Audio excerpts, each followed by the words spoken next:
For detailed instructions and safety warnings, refer to the operator's manual. You will need a Phillips head screwdriver or a drill and an adjustable wrench to complete the assembly.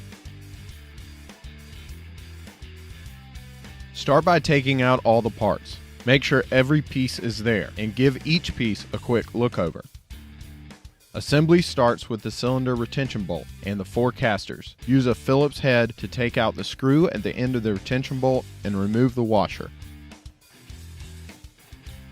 Insert the bolt into the base's hole and screw it into the nut attached to the base.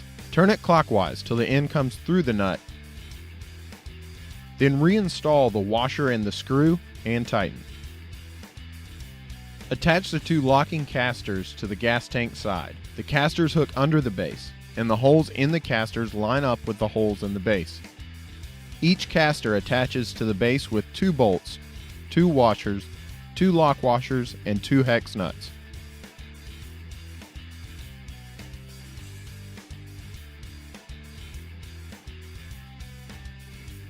To install the cabinet, find the panels, and starting with the left one, slide the tabs into the slots at the base and bolt it down using 3 slide bolts. Repeat the process to install the right panel. After the cabinet is installed, secure the rear panel to the side panels with bolts, 2 on each side. Then move to the bottom of the rear panel and secure it to the base with 2 more bolts. Now, find the front panel, line it up with the side panel's holes, and secure with 2 bolts on each side.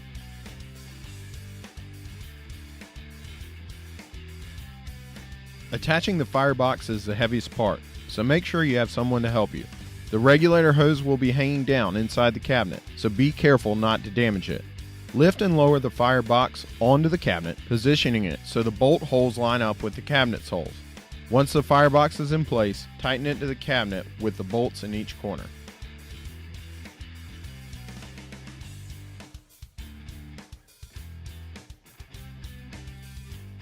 Install the temperature gauge by removing the hex nut, lock washer, and washer. Insert the large threaded post through the large hole in the hood and the smaller post through the small hole in the hood. Reinstall the washer, lock washer, and hex nut onto the post and tighten.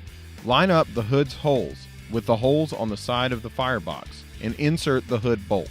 Slide the washer and lock washer onto the bolt and tighten with the hood nut. Repeat this step on the other side.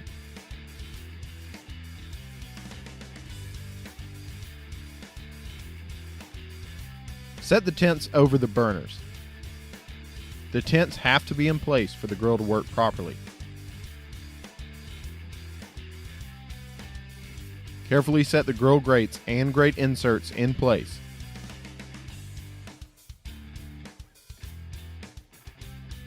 Last comes the wire warming rack.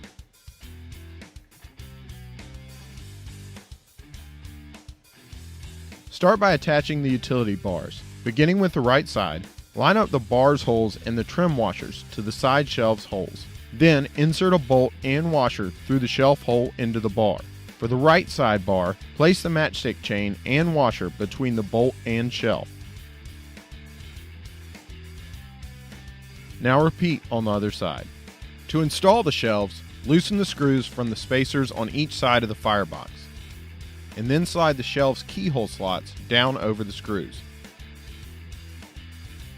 Tighten the screws and repeat this step for the other side.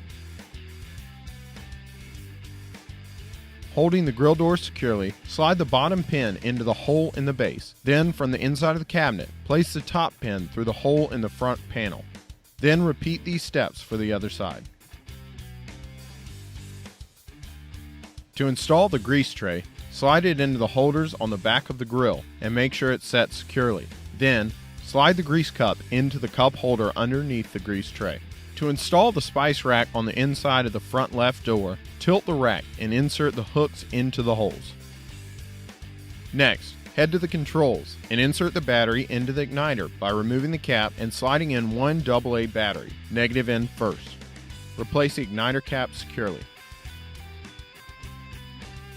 To get the most out of your Stok Quattro, visit stokgrills.com to see the full line of Stok products.